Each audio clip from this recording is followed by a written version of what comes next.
As far as systems in place for customer experience, Mhm. you know, they're going to be spending 10 grand on a fence, we'll say, or even more for a project. What does that look like? Are you sealing the deal with giving them a gift basket? Just kind of walk me through the exceptional customer experience process. That You know system.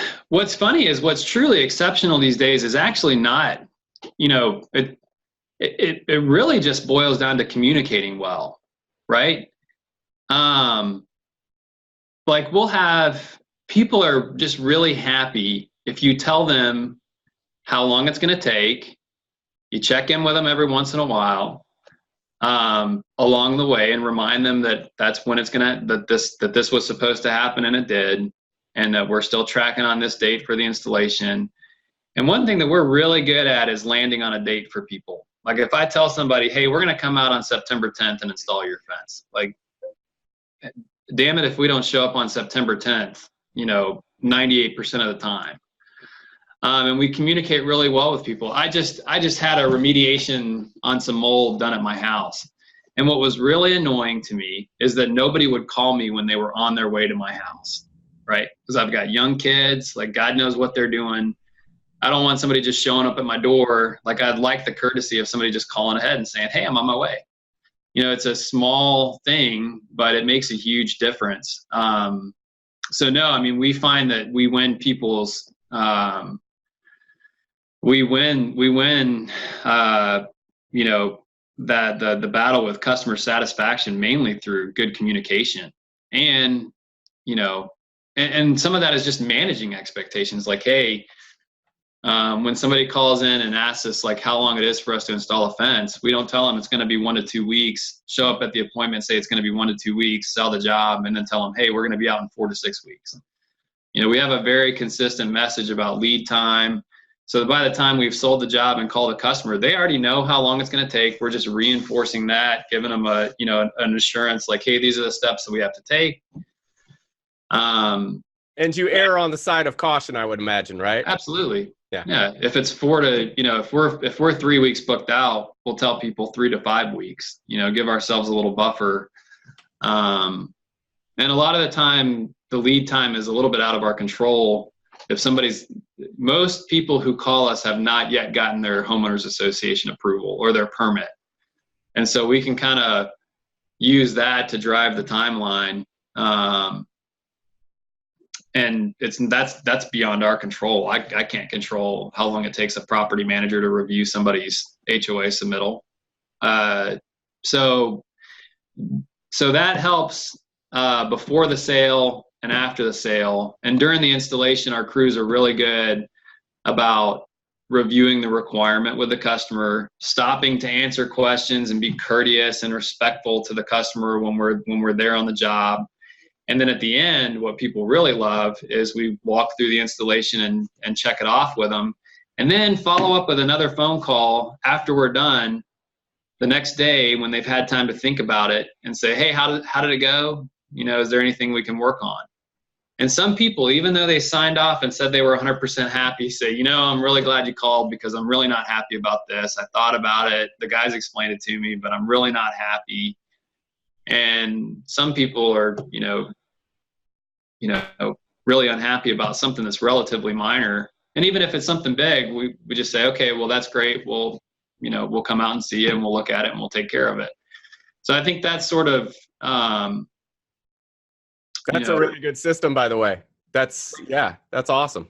Yeah. I mean, it solves, the pre-install, the post-install, and the button-up call prevent probably 98% of people from calling in and complaining. And actually, if you look at our reviews online, most of our 1-star reviews, as few and far between as they are related to something on the sales, like where we missed on the sales. Like, hey, the sales rep missed the appointment and I was really unhappy. Or, hey, they didn't leave me with a brochure. Or, I thought I was going to get this and it was just, so a lot of them were sales related. Not many of them were installation related.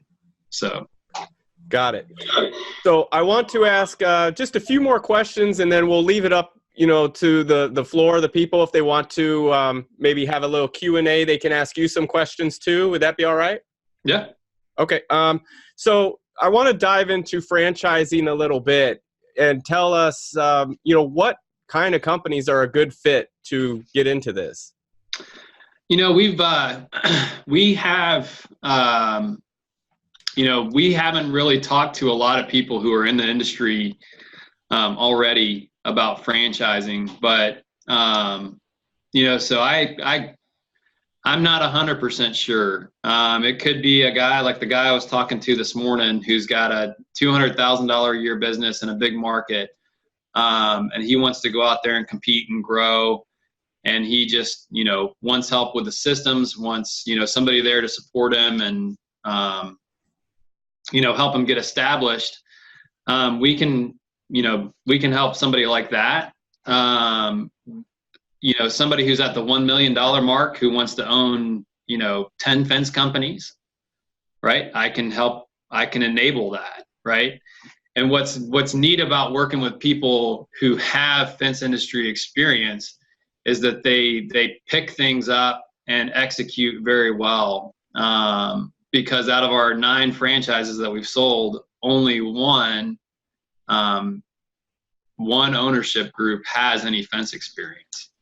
And they're, one of our best, but they didn't come from outside of, they came from within my organization here in Jacksonville. But they knew that I didn't have to teach them a thing about fence. I just had to show them the right systems, and just have them implement the systems that they were already a part of here in Jacksonville. And they do some things better than we do procedurally, because they have less jobs and they kind of know what they're supposed to be doing. So I'm excited about working with people who have fence experience, because I think I can scale them even faster than I can somebody who doesn't, That makes but I sense. can help anybody, at most levels. A guy who's already doing five or 6 million and who's really happy and, doesn't work a whole lot. I mean, what can I do for him? But folks who want to grow, and grow big, we can certainly help, So where should like a fence company be at if they're already in the industry? Where should they be at in terms of like revenue and systems in place, people? I mean, I think that I would say somebody, between 250 and 1.5 million, depending on their market and where they're at. I mean, you can be in a really small market doing 1.5 million. And that's great. I don't know how much bigger we can make you in that market, but if you want to use that, if you want to scale out and open up multiple offices and you don't know how to do that, we can certainly help with that. And, what from the limited conversations that we have had, I know that people, even if they've only been in business for a couple of years, are already very proud of the brand that they've built. So I think that's the most difficult thing for people to come to grips with is like, hey, I've built up my company under this name. I love it. That's the one thing that we can't offer is a system where they can kind of keep their name and utilize all of our systems. But beyond that, if somebody's willing to kind of take the leap, I think that we can help a lot for a lot of folks out there. So is it more where, like, if someone's interested in franchising, is it more of a revenue share kind of a situation, or more where they need capital to invest in this franchising model? And can you touch on that? It's a really low capital requirement, especially if you're already in the business. The capital requirement is really low. But our systems are better supported by a brick and mortar operation. So if you're working out of your house and you want to join the team and stay working out of your house, we would have to get really creative and would prefer not to. But it's not an incredibly capital intensive requirement. It's more of a commitment to like, hey, I'm gonna tear my business apart and put it back together again. If they've already got some systems in place and they want to replace those systems with ones that are going to help them scale, that's good because they're already used to the systems. But Yeah, no, I don't think it's necessarily a capital requirement per se. It's more of just, sometimes it's just a leap of faith to say like, oh, okay, well, the more that we do, the better. The easier it'll get to show examples of like where we've done it and where we've been